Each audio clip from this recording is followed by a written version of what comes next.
শেখ হাসিনা এখনো বাংলাদেশের প্রধানমন্ত্রী। সামাজিক যোগাযোগ মাধ্যমে ডোনাল্ড ট্রাম্পের নামে ছড়িয়ে পড়া এই কথা মিথ্যা। যুক্তরাষ্ট্রের নবনির্বাচিত প্রেসিডেন্ট ট্রাম্প শেখ হাসিনাকে নিয়ে এই ধরনের কোনো মন্তব্য করেননি। বিষয়টির সত্যতা যাচাই করে এই তথ্য জানিয়েছে বার্তা সংস্থা এএফপি। বুধবার এএফপি এক প্রতিবেদনে বলেছে যে সামাজিক যোগাযোগ মাধ্যমে ছড়িয়েছে। সম্প্রতি একটি সাক্ষাৎকারে ট্রাম্প বলেন শেখ হাসিনা এখনো বাংলাদেশের প্রধানমন্ত্রী, কিন্তু ওই সাক্ষাৎকারে এমন কথা ট্রাম্প বলেননি। এমনকি বাংলাদেশ প্রসঙ্গেও কোনো মন্তব্য করেননি নির্বাচিত এই মার্কিন প্রেসিডেন্ট।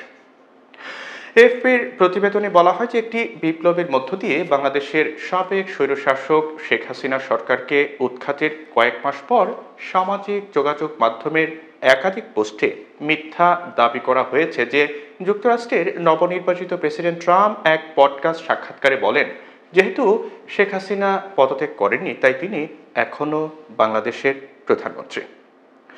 শেখ হাসিনার পদত্যাগপত্র দেখেননি। সম্প্রতি স্থানীয় একটি সংবাদ মাধ্যমকে বাংলাদেশের রাষ্ট্রপতি এই কথা বলার পর হাসিনার পদত্যাগ অবৈধ হওয়ার বিষয়টি সামনে আসে।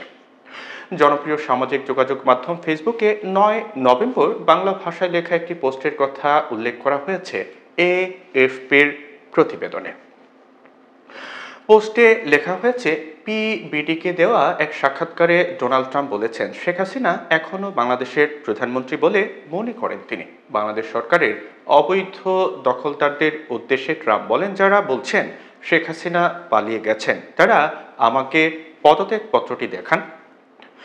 ফেসবুকের ওই পোস্টে একটি ছবিও জুড়ে দেওয়া হয়। ছবিতে দেখা যাচ্ছে পিবিডি পডকাস্টের উপস্থাপক প্যাট্রিক বেট ডেভিডের সঙ্গে বসে আলাপচারিতা করছেন ট্রাম্প। ছবির উপর বাংলায় লেখা, আমি মনে করি হাসিনা এখনো বাংলাদেশের প্রধানমন্ত্রী ট্রাম্প। একই ধরনের দাবি করে ফেসবুকে আরও অনেক পোস্ট দেওয়া হয়েছে। গত 17 অক্টোবর ডোনাল্ড ট্রাম্পের দেওয়া ওই সাক্ষাৎকার পিবিডি পডকাস্ট নামের একটি ভেরিফাইড ইউটিউব চ্যানেলে প্রকাশ করা হয়। ভিডিওটির শিরোনাম ছিল Donald Trump gets emotional speaks on tariffs, Obama and Iran. 1 ঘন্টা 26 মিনিটের ওই ভিডিওতে শেখ হাসিনা বা বাংলাদেশ নিয়ে একটি কথাও বলেননি ডোনাল্ড ট্রাম্প। এএফপি বলছে ক্ষমতাচ্যুত প্রধানমন্ত্রী শেখ হাসিনার পদত্যাগপত্র দেখেননি রাষ্ট্রপতি মোহাম্মদ শাহাবুদ্দিন স্থানীয় একটি সংবাদ মাধ্যমকে এমন কথা বলার পরে শেখ হাসিনাকে নিয়ে ট্রাম্পের নামে সামাজিক যোগাযোগ মাধ্যমে এই গুজব ছড়ায়।